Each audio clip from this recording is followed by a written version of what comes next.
Hello, everyone. Today I'm with Dariane Pictet. Welcome, Dariane. You. Dariane, we are going to speak about individuation in troubled times. So we're going to take that up. But I wondered, just as a way of intro, could you just tell us how did you kind of stumble across Jung or get into Jung, and how did that all happen? Can you tell Oh us? dear. That's a big question for me because there's no simple answer. It's quite a mythic answer. I heard a call, and I know it sounds woo-woo, but I did. I was given a book, Modern Man in Search of His Soul, when I was 14. And when I picked up the book, there was this kind of revelation that I would be a Jungian analyst when I would be old. There's absolute certainty. It's amazing. It's a gift. Yeah, and then in life, it's not like I had that goal or no, conscious North Star. I forgot, came back to it, forgot, came back to it. But by the time I got old, which, in those days was about 34, 35, that's when you think you're really, really old. I thought, well, what am I going to do about that plan? And that's when I really started training. I remember I spoke to one other person, Lawrence Hillman, and he had a very similar experience to that. But he knew he was going to be an astrologer, but it's like he had to live a little bit to act. It was more towards the midlife that he actually became the astrologer. But he was very sure that was what he was going to do. Yeah, in fact, I found in my old papers a letter from the Jung Institute. It's a very distinct paper, and it has the date. It was 1976, and it was in reply to my query about training there. So I was all about 20 or 19, and they sent me a catalog about this big with everything that needed to be done, included an MA, 5 years of professional training, etc. And I was fresh out of my gap year after high school, the baccalaureate. And I thought, whoa, those are a lot of steps to climb before I can even knock on the door. But you see, it was always there in Mm. peripheral vision. And what do you think about this idea of the daemon? I kind of like that idea that there's this, um, I don't know, something weird guiding, something kind of Well, pushing and nudging. some people have a very personal experience of the diamond. A lot of people in the Western world call it the guardian angel. And have Catholics, for example, have sometimes very personal relationship with it. The poets who call it, inspiration, the goddess of inspiration, the muse. I mean, there are many names for that. For me, it was never so personal. It was just kind of that hand that pushed me. With an occasional very loud voice in the middle of the night saying, Darian, you're not doing the work. What? So moments like that, moments of, and you see that really in hindsight. Well, why did you move from this place to that place? I don't know, this, that, but it was the sense of Yeah. push. So I don't know if that's what you mean by the diamond. I like the diamond in the Pullman books, who is a kind of little like soul animal perched on your shoulder that you had a conversation with. Mm. I thought that was a really lovely idea.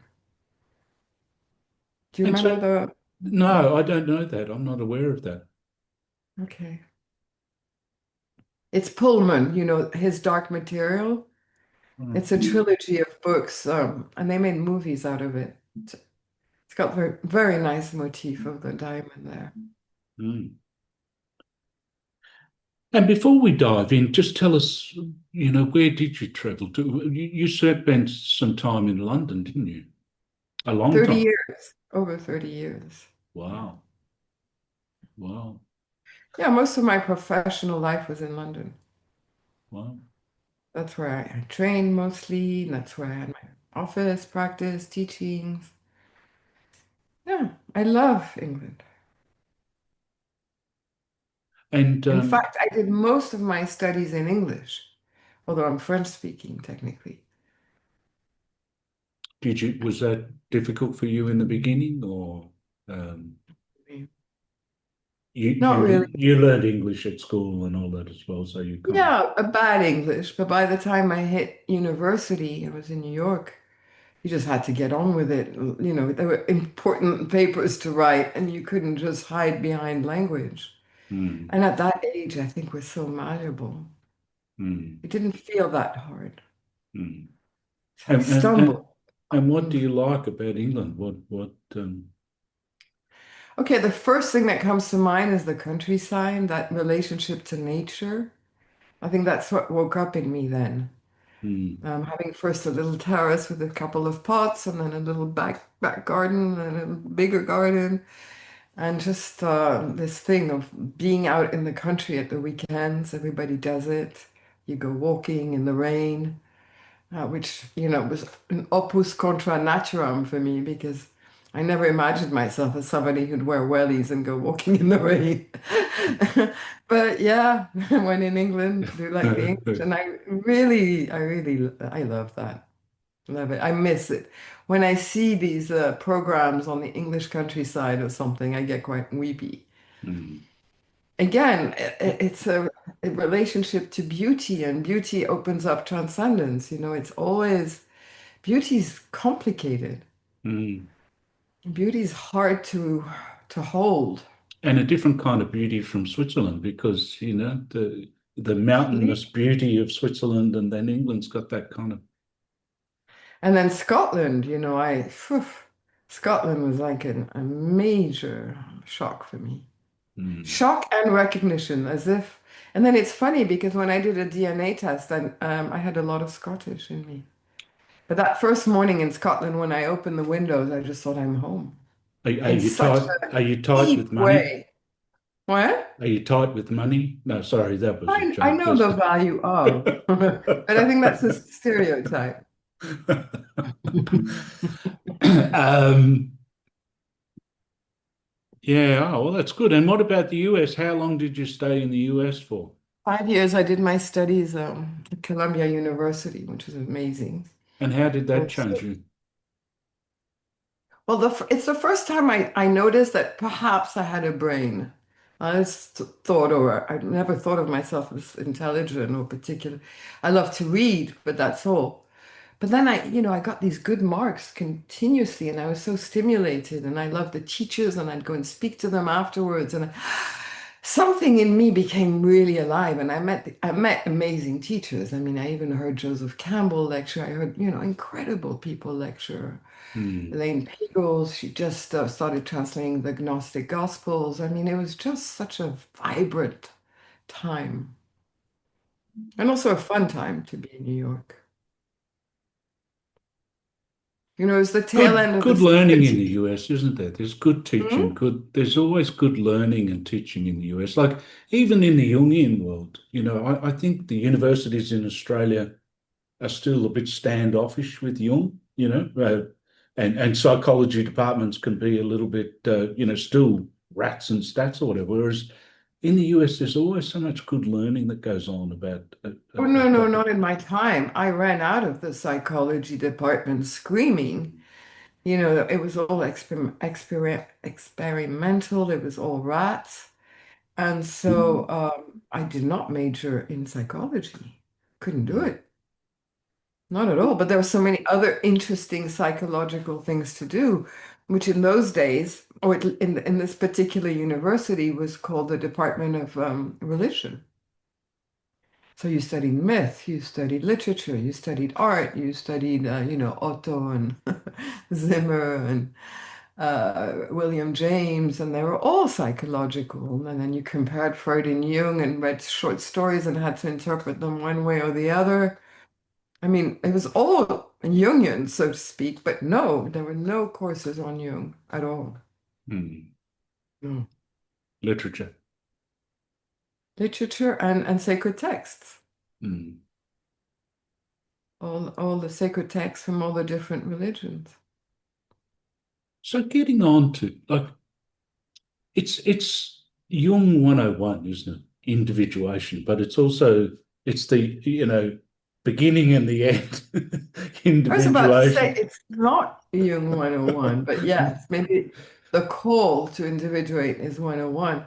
I don't think people have a sense, or I certainly did, of individuation until the end, really. I mean, until the middle, I would say. The middle is when the ego surrenders to the self, which is like a big concept. But what it means is that you become aware of your mortality, your frailty, and at the same time of something that endures in you. So it's the beginning of understanding opposites. And so you say, technically, in biblical words, it would be thy will, not mine. You know, there's a greater will at work, or there's a demon leaving, or something brought me here. It's the beginning of that. And the first part of life is about I do, I do, I do, I create, this big ego, which is a necessary, motor for your little boat. But there's one point as you're crossing the ocean where you're going to turn off the motor and let the sails take and go, whoa, scary, but really nice. Well, Um, Jung called it a confrontation, didn't he? Really? I mean, in the Red Book or whatever, it seems to me what you're talking about is uh, it's not necessarily the easiest thing to give over from the ego more to the soul in one way, is it?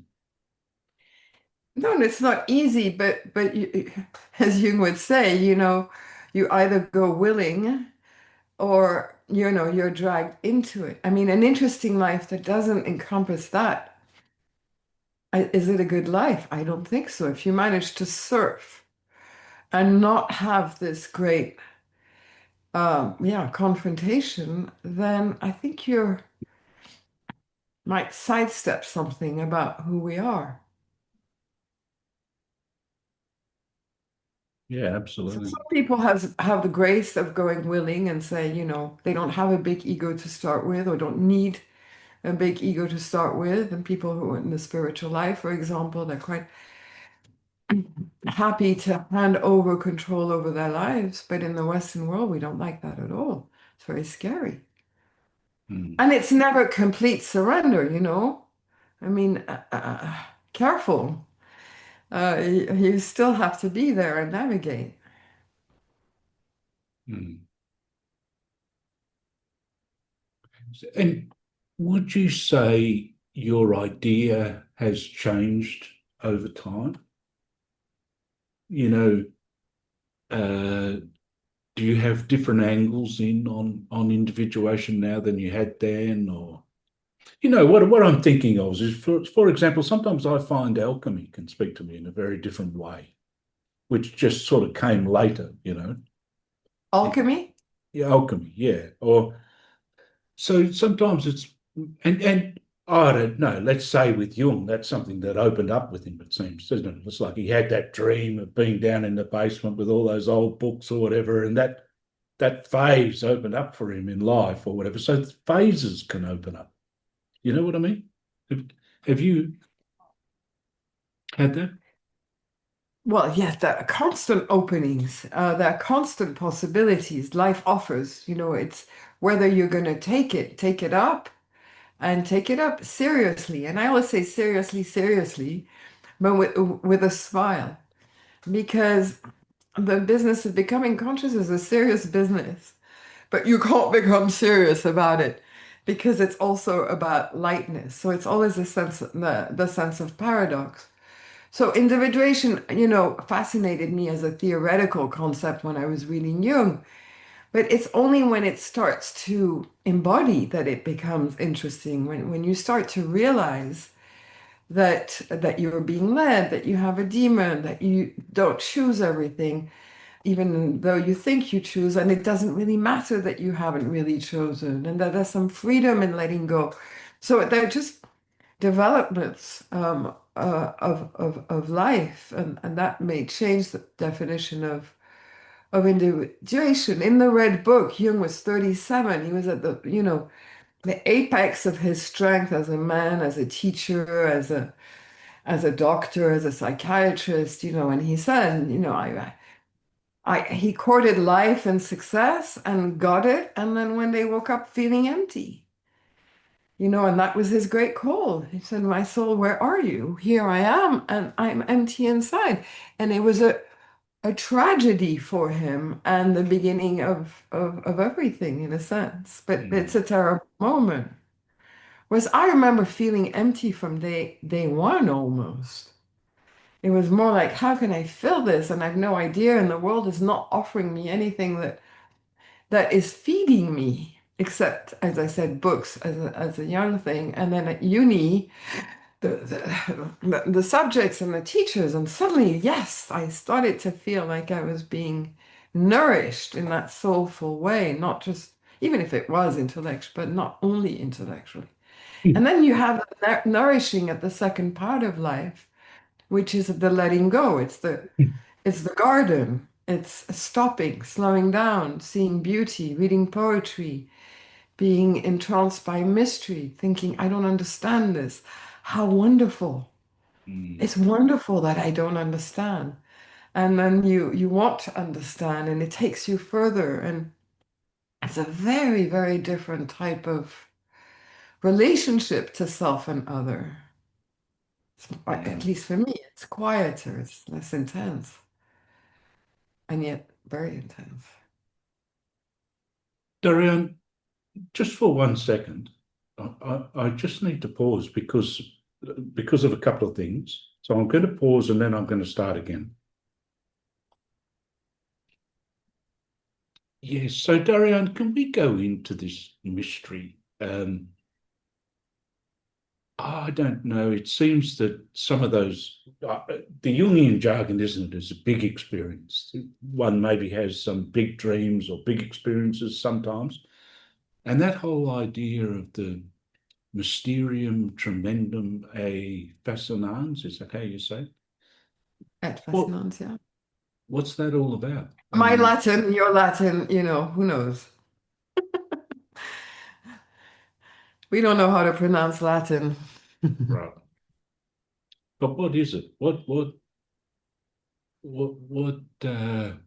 what's it all about? I think it's about defining awe. Awe is a very important feeling that puts us in touch with the depth, but it's often been translated as fear of God. I mean, God being a transcendent experience in whatever context or religion you want to call it.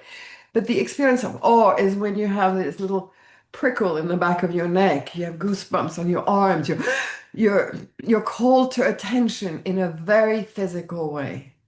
Mm, I find that these experiences of awe, it's like when the curtain between this world and the next, without necessarily being uh, wanting to be religious, but between this my reality and another reality, when this veil becomes thin, we have the experience of awe. Things take on a vibrancy, a color. It touches centers of consciousness in ourselves that are not usually active. mm, So, um, so it was translated as the mysterium because we don't know what it's about. Tremendous, enormous, et fascinans. Fascinans means fascinating, which means attracts and repels. In the same way that I'm looking at I'm at the top of the cliff and I put my head down. I'm fascinated. I want to jump in and I'm repelled. I don't want to jump in. Meeting God in religious texts is repellent and fascinant. The burning bush, you stand in front and there's that duality, which is, the opposites. Jung talks about the opposites in our lives. Yes, we are in between. Uh, we are paradox. We're finite and we're in some way eternal. mm, So how do we come to terms? How do we live through this mystery that is our existence? Now, a lot of people never ask the question and they live and they die and that's it. But if you have the opportunity, and I think life will throw it at you more than once to say, listen, stop. You know, in the same way that your car stops just before a crash and you go, and then you think, ah, now I need to think. Why am I in a hurry? Did I almost die? What would happen to my children or to my partners or to my parents? What was I doing? All those big existential questions come to the surface. So these moments are really important. And in antiquity, they were ritualized. As far as we know, the mystery religions, at Eleusis, that's what it was about. You went there to sit or be forced to, because I think there were very powerful rituals, probably with drugs as well as music, anything to induce trance, where you would think about your life, or die before you die, as Kinsley. I see you have his books behind you. He talked about that. That's what the whole mystery religion was about: to learn to die before you die. To Mm, die to your ego, to your self-identity, to your stories, to your neurosis, and get a glimpse, a breath of the immensity of existence mm. and its mystery. So, yeah, mystery tremendous. And it seems to me that, I don't know, in Western secular culture, normal day to day, there's that incredible pressure for the concrete action and all of that. But so many people have said when COVID came, like, I'm jumping around a little bit here, but there's a few kind of disparate areas. But when COVID came, it got so many people to ask those questions. Maybe, I mean, it was a forced incubation or something, or a forced looking within. And I remember also Richard Tarner saying that it's like a collective rite of passage. Like there's this feeling of maybe more liminality, because we were talking about individuation in troubled times, but part of the troubled times is this kind of, seems to me, is the liminality, but it's also the blessing of actually taking that further step. But also this disconnection, of the modern age, and especially in the West, because I think in other countries in the world, the transcendent is still all around. There are gestures, ritual gestures in India, wherever you go. You bless this, you bless that, you bring this, you invoke that before anything, really. So there's the sense of the transcendent, which we've lost, I think, quite some time ago. But with it, we lost a sense of community, of the interconnectedness of all things, which I think more traditional societies still feel. We don't. We needed COVID to feel like we're one planet. For a Mm, small time, we shared the same sense of awe, terror, are we all going to die? And at the same time, oh, no more planes in the sky, no more noise, no more ordinary. Everything had to be rethought. And we were all facing almost as a planet the same concerns. mm, And that was very rich in a strange, horrible way. mm, And that's what we miss in this concretization of everything. Everything's concrete today. It wasn't like that. And it's mm, not like that in small villages and people who live closer to nature. It's something that has developed out of the industrial age, out of rationality, this loss of the other side. mm. And by losing this other side, I think we lose what makes us feel alive. Well, sometimes they talk about the Anima Mundi, which is behind me there. It's the world alive, the um, the world that feels alive, right? And it's kind of like that is such an what is it, essential kind of thing that we need. That's why a lot of people go to plant medicine because that's one of the first things you experience, is this aliveness of things, the wall, the water, the trees, everything. You see the anima in all things, and that again is an ego stopper. Is an oh wow moment. You know, it's not just me, the carrier of consciousness. Consciousness is in everything. Now, the mystics talk about that since the beginning of time. You know, Blake to see the world in a grain of sand. There's nothing new under the sun. It's just that you have to reinvent or not integrate everything you read until it becomes true for you. If it's not true in an embodied sense, again, it's not happening for you.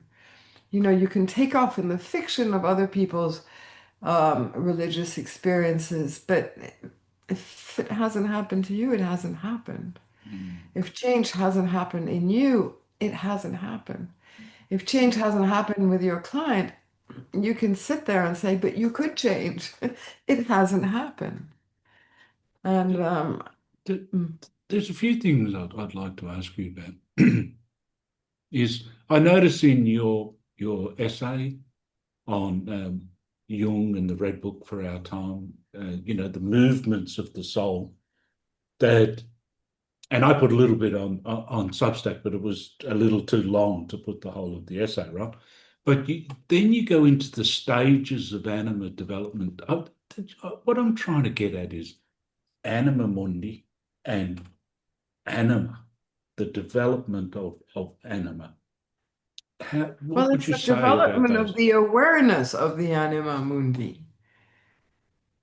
You see, you can't step into the anima mundi. It has to grow, grow, grow, grow until it fills the world, until you understand that it's everywhere. But it starts here. It's like everything, it starts here.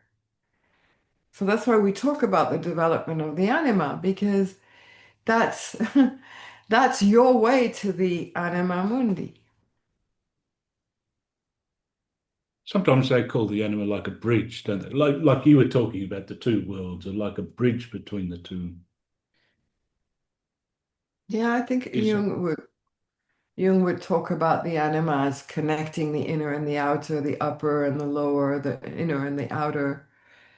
Um, but he also said it's the archetype of life. And for me, anima has a lot to do with developing feeling. Developing feeling, developing heart, developing compassion. And we're not born compassionate, although some people might, but usually there are lots of steps before we can really resonate with the world. And so that would be the development of the anima through these four stages that Jung has highlighted, which, I didn't like at all when I started to read this. I thought it was very gender biased and masculine and feminine. But once you lift yourself out of all that and you realize that he's talking about yin and yang, logos and eros, thinking and feeling, that there are developments of how much you can understand reality. And the anima theory is not so bad. The images are pretty good. And when the more I study it, the more I find it very helpful. Yeah. I found that the essay Peaks and Veils helped me a lot because I'm thinking of Rumi now too, and it's in the sense of he, in that poem of the tavern, whoever brought me here will have to take me home or whatever. But it's kind of I'm like not from here. Yeah. he's got that upward spiritual urge, hasn't he? And it's kind of like, yes, that's something that's so necessary. But then sometimes I kind of see the earth, the body, and nature, more like Lorca or something. He's But that it's kind. Rumi too, He's the song of the reed, who forever longs for the riverbed, which is a spiritual riverbed, but it's also, I mean, a riverbed is the prima materia. It's earthy, it's underwater, it's dark, it's earth, it's matter. So again, the reed. it comes from the material and tends towards the spirit, or comes from the spirit and has to, embody in the material. It doesn't matter which way you take it, but it's always about this paradox. Mm. It's not just a freeing of oneself. There's always this anchor, the tree of life, the roots go down. You're always pulled into, yes, the fact that we are consciousness and spirit, but look, we're housed in this body, and we have no idea what happens when this house, when we leave this house. We can imagine or think or believe, that there's other dimensions that we exist in. And I can't imagine there wouldn't be. Why? Why wouldn't there be? But it's that tension. That is the tension. It's Nietzsche's, walking on the tightrope walker who are always in between. And the more conscious you become, the more fragile it all becomes. The more you really see how easy it is to just fall into one-sidedness and then another sidedness and it's okay because we're not meant to be perfect. That's another kind of very concrete development where we're talking about, a civilization becoming very concrete, but it's also become very perfectionist, as if there's only one way of being and that we're supposed to become spiritual beings. Of course not. We're not supposed to be spiritual beings, else we would be spiritual being if there is somebody who decides things for us, which I don't know if we. But it's not about that. Life is not about being perfect. It's about enjoying life, feeling life, experiencing as much as life as you can. I always think, at Judgment's Gate, they're not going to ask me if I've been a good girl. They're going to ask me, have you enjoyed your life? Have you experienced all that there was to experience? Mm. Did you become whole? I mean, that's Jung's concept of wholeness. Have you been able to see life from different points of view and experience them?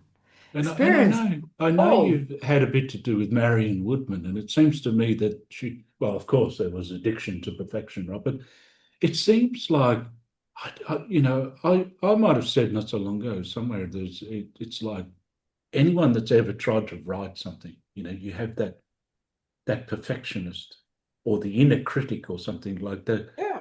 It seems like such a strong thing, and um, it seems that a lot of it is about letting go of that kind of But it inner takes a thing. lifetime. In our circles, we call it the animus, that negative inner critic, which, theoretically attacks only women and creative women who are not using their creativity. But more and more, I see men, I see a lot of people being just impaired by this critical voice, this judgment voice, this internalized bad mother, bad father, social norms. But I remember, when I first read Marion and I first met her, I was very young still, and we were talking about that. But you can talk about it, and it takes forever to depotentiate this critic, this inner critic. It takes a lot of time to, first of all, not listen, not attach to these judgments, question these judgments. I mean, it's extraordinary how little we question these critics. It's not that hard now for me to do to say where you're coming from. This question means nothing. Mm, This is not an important question. mm. But before it was like, oh, you're right, I'm not doing it right. I should rewrite this sentence for the Well, 235th to time. exactly, and I think somehow for people involved in psychology and the study that goes along with that, sometimes it's that formal structure. And it seems to me that one of the biggest things to lose to be able to write is to lose the formal structure a little bit. Because, And I have seen women plagued by the animus and who had no structure, which to me was unbelievable because I had really, almost too much and had to get rid of it. yeah. But those are what we call the thinking types, but the feeling types. their thoughts are all over the place. And when you say, look, it's simple: introduction, development, conclusion, thesis, antithesis, synthesis. Just put that, in form. And I can see the bewilderment, the absolute bewilderment, because structure is alien. So some people have to let go of structure, and some people have to learn structure. Right. This is what's so fascinating in psychotherapy, is that every time you think you've found a norm, it's going to be undone Mm. because of the uniqueness of each person. Now, there are Mm. general types, general ways of doing things. And the closer you get to something, the more diverse it becomes. Mm.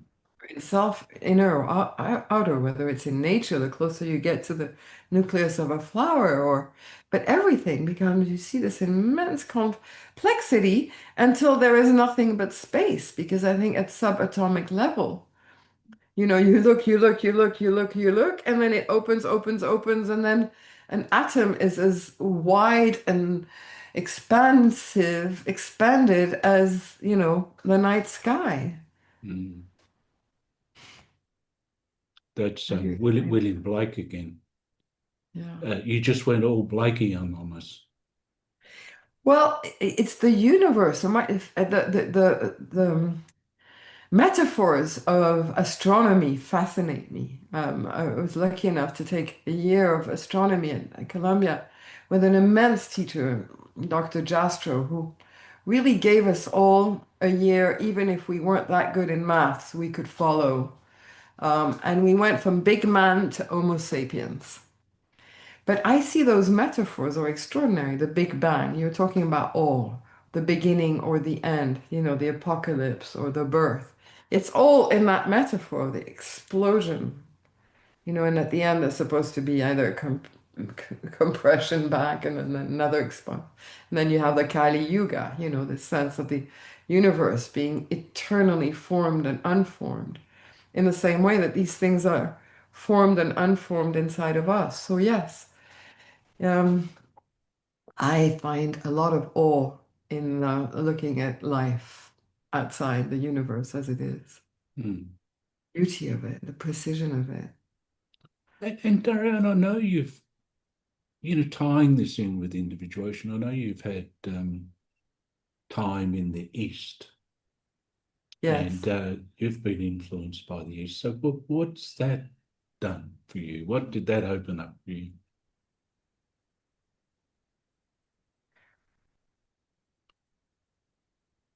We're really talking about awe today, but I think my first connection to India was just so spectacular.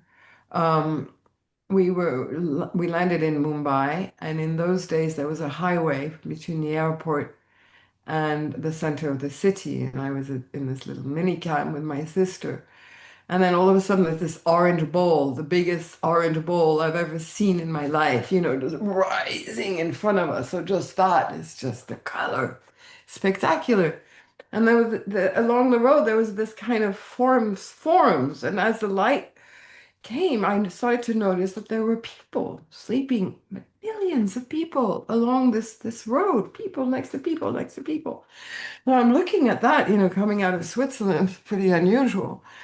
And then as the light starts to, the day breaks, everybody starts to get up, wake up on Yeah, this sides of the motorway. And I saw this man, get up, stretch, and then roll his little futon-y thing and put it aside. And right next to him, there was a little dog that ooh, stretch and started trotting.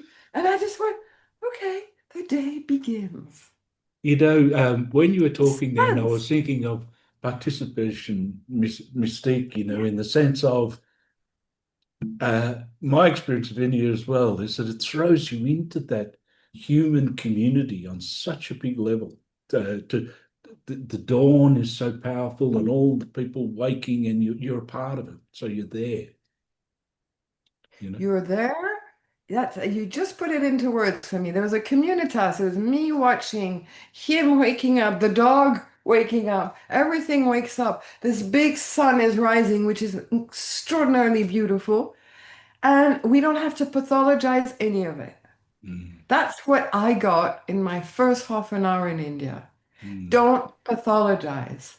The dog mm, wakes up, the man, you wake up in the palace, you wake up on the street, you wake up. The sun, it's the call to life. There was this kind of total immersion. And from that moment, India didn't scare me particularly. mm, I didn't go in thinking, oh, this or that. It was just, okay, that's how it is. mm. And so that was a beautiful way in I to think for India. so many Western people that it's been, well, if we went down the Industrial Revolution and the Rational Enlightenment, and you have to make use of all of your time and you have to be concrete and all of this, that India is just this breath of fresh air that you go, oh, wow. And there's gods and goddesses on the street. There's Kali and Vishnu and the dancing Shiva and all of that. And it's like there's still a mythopoetic world going on in this world. That's right. Um, uh, And everybody partakes everywhere you go. They tell you, they give you prasad, or you have to, bow down, or you have to take your shoes off. Or they immediately immerse you in ritual. mm, You can't stay outside. You're thrown in.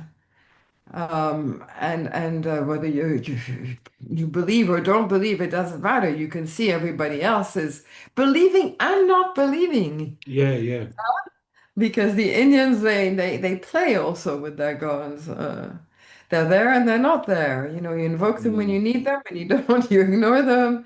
mm, That there's a kind of lightness around that, but it's present. yeah.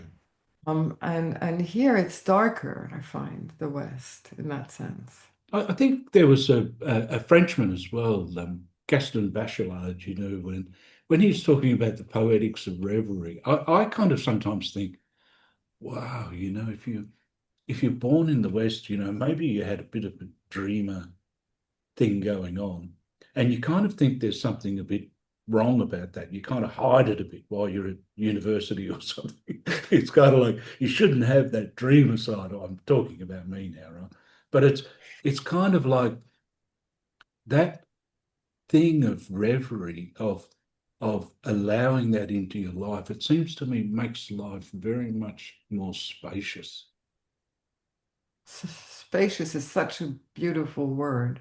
Mm, And reverie, yeah, you're supposed to, yeah, to be profitable. You're mm, supposed to make things all the time, all the time, all the time. And even with my students, when I try and bring in the idea of reverie, that when you're listening to someone in very active listening, parts of you go into a reverie, which is not insignificant because you might get images that help what's going mm, on in the piece. So there's one part that's really listening to every word and the body language and everything, but the other is traveling, is resting, is opening, is expanding. And what a precious dimension that is. mm, And how restful it can be because it's very tiring active listening. It's actually quite exhausting to be very, very, very present. So if you allow yourself also to go into that heavy, then everything relaxes. It's like it's like the whole of life is to find again the flow of the river. I love, in Siddhartha at the end, he it's sits there, so he watches true. the river. And you spend all your life trying to learn and grow and be, and at the end you realize all you have to do is relax and let the river take you where it will, in a sense, because it will take you into the next dimension for sure at the end of life. So you can't fight it. So let it go. Let go of youth, let go of looks, let go of all the attachments very slowly. Thankful for what they have brought, and at the same time keep that mysterious excitement about where does it take us. Mm, In the movie Out of Africa, she wants to divert the water for her cotton fields. And then there's the Maasai. No, he's not a Maasai, but there's the farmer next to her who says, "But you can't do that. You can't take the water." And she says, "Yes, we need the water." He says, No, this water lives in Mombasa. mm, It's that sense of, don't you understand? This water lives over there. This is where it's going. And I feel that we're a little bit like this in the West. We want to take the water to irrigate everything we want mm, to irrigate. And maybe we should. Maybe there's a mm, lot of things in us that needed irrigation. But never forget that the water lives in Mombasa. mm, And that's that Rumi poem you just quoted, I am not from here mm, and I intend to go back. But mm, we are here while we are here. mm. And that's the most important paradox. So Well, for what would me, you say now? Because it seems to me that when one starts Jung, when one starts a therapy, or whatever, that there's a few basics, isn't there? There's kind of like individuation, um, the shadow, the persona, or whatever. But what strikes me lately is the persona is actually a very deep question, because if there's been some change from the ego more towards the soul, but then still this thing of your connection outside, or the what one's wearing to the world. What do you say about it now? Joseph Campbell used to say you should be transparent to transcendence. And for me, that's the greatest definition of the shadow. If it's very tight on your face, it's like a mask, and everybody can see that you're distorting things, that you're not who you pretend to be, and it's really unpleasant. But the closer you are to who you are, the closer you can, the mask or the adaptation is to who you are, then it becomes like a soft membrane, and who you are shines through. That eternal bit, the soul shines through. It doesn't mean something perfect shines through, on the contrary, but the Yeah. totality shines through. So you can be this very professional persona that people, want, feel that they can trust you and all this, but maybe the playfulness or the daimon, it also shines through. And it's completely wonderful to be in front of someone whose persona has this. Mm, Lovely flexibility that you yeah. can see through. Mm. And see through, Translucent. yeah, but through the mirror darkly, because you don't know what you're seeing through, right? You can't put it Mm, into words. It's the unfathomable mystery of the other you can see through, and it's so attractive, but you know something about them, even if it's ineffable. yeah, that's cool. So That's very persona, cool. yeah. Yeah. I remember someone saying, I think it was Hillman, the persona is the personality of the soul, and that kind of describes what you're just Again, a saying there. That, paradox. yeah, uh, uh, Hillman is great with paradox. I mean, he just manages to pivot things. I love, because of his poetics, I love reading Hillman, or I used to love. I mm, read so much anymore, but he always makes reality stand on its head. yeah, Everything you think you know about something, he just goes "Toink," and yeah, turns it turns it around. upside I down. love that. And I know we're maybe getting a little bit towards our time, but I would like to ask you about, when like there are different callings, aren't there? Like sometimes I think like someone like Michael Mead's got very much that storyteller calling, and he stands when you do we did a podcast together, and he stands up, and he's rhythmic, and it's very kind of African drumming vibe that you get from it. It's very beautiful too. Beautiful. Um, but to become a therapist is a particular kind of calling, or to become a writer, or what, they're very different in some ways, and it seems to me like I've always thought, I've never had that feeling of being a therapist ever, ever. But it's kind of like, um, it's a serious business. So, Joy, tell me, how does one be a therapist for so long? In your case, how long? 30 years or something? Yeah, almost.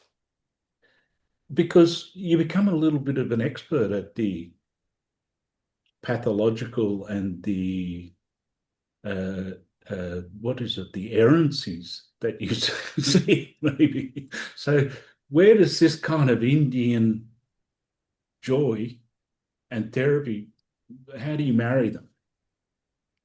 Again, it's a development. I think I was a lot more serious 15 years ago. In fact, I went to my invisible menders.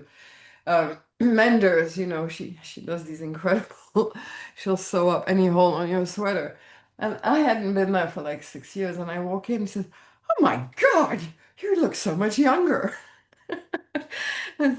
Women on the Gloucester Road, and I said, "Really?" And yeah.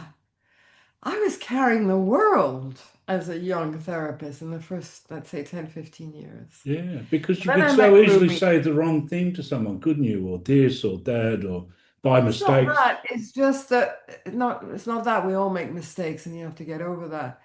It's how tired you get in the evenings, that you're suffering with a lot of people, hour after hour. Your heart is solicited a lot. Your brain is solicited because you're trying to ask an open question that's going to help somebody reflect. So by the end of the day, I'm talked out, I'm thought out, I'm heavy, I'm heavy. And that can't be right because if you're doing something that you love, it should lead you to lightness. The end of life should be about becoming as light as a feather. That's the story of Mat in the Egyptian Book of the Dead. Egyptian. Beautiful story. So you're supposed to go towards lightness, and I was really, really heavy.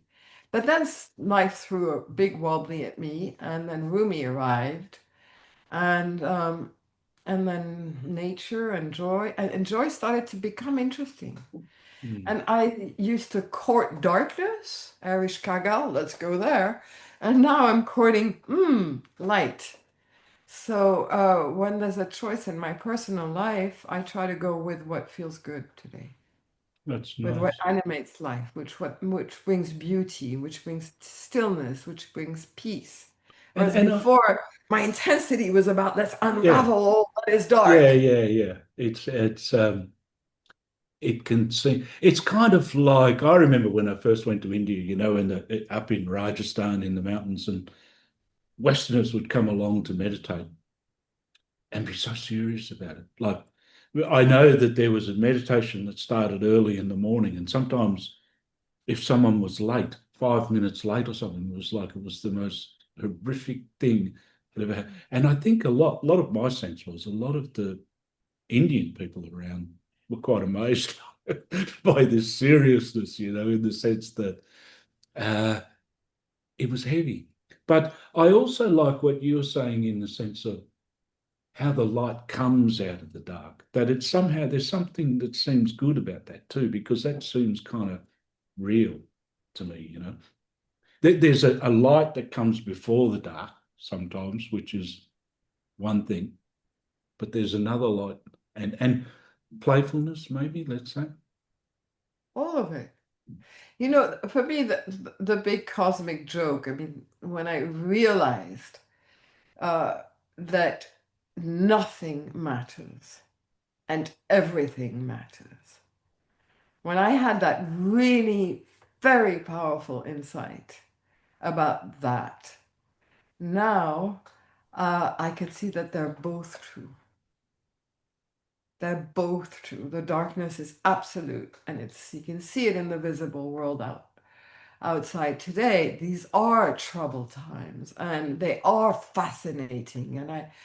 How did we get here? It's just so terrible what's happening in the collective. And it matters terribly. The destruction of the planet, the destruction of our values, the destruction of peace and hope. And it matters terribly. And I can, wax on that for an hour. And then I can turn to the other side that says, but this will change, and this president will go, and another one will come, and this epoch will change, and everything passes under the sun. There is a time for everything, and I don't understand the cycles of life, and maybe this is an important transition to another cycle that I don't know anything about. And Mm. I can't be fascinated by that. Let's go back to the breath. Let's go back to what brings joy. Let's go back to the here and now because it's the only place where I truly exist. Yeah. Whew, Yeah. That's all the good. time. Nataraj in India with the forearms, the dancing Siva or whatever. Shiva. The cosmic dance, the cosmic joke. It's a bit Alan Watts-ish too, Yeah, it's all the non-dual people. It's very complicated, the story of duality. Yeah, Jung is a very dualist. He sees the opposites all the time. And then in India, there's a whole school of yoga philosophy which is non-dual, which is extremely interesting, saying that duality, you have to transcend that. There is a whole world before that, which Jung says in a way too. You transcend, every time you transcend the polarities, you individuate one step more. Because you have a terrible decision, you don't know what to take, you're torn between two opposites. Suddenly there's a solution that arrives, the third, and for a moment you feel whole. Both are true. I can live and hold both opposing perspective. And then boom, you fall back into ordinariness where you're pulled on the right and you're pulled. But every step brings you closer to wholeness. So for me, that's the individuation path, That's how you grow and expand from each of these pull between opposites. In India, they have this wonderful non-dualist philosophy that says, skip all that, just jump to the what happens after, to that non-dual space, which you can enter in meditation fairly easily. It's not that hard to go there. But then you have to go back to the reality of your existence. So, in effect, we are torn between these two. Well, it's been a very interesting conversation, Dariane. Very interesting. Thank you, And Tom. I'd like to thank you very much. Thank you. Thank you. I've enjoyed it.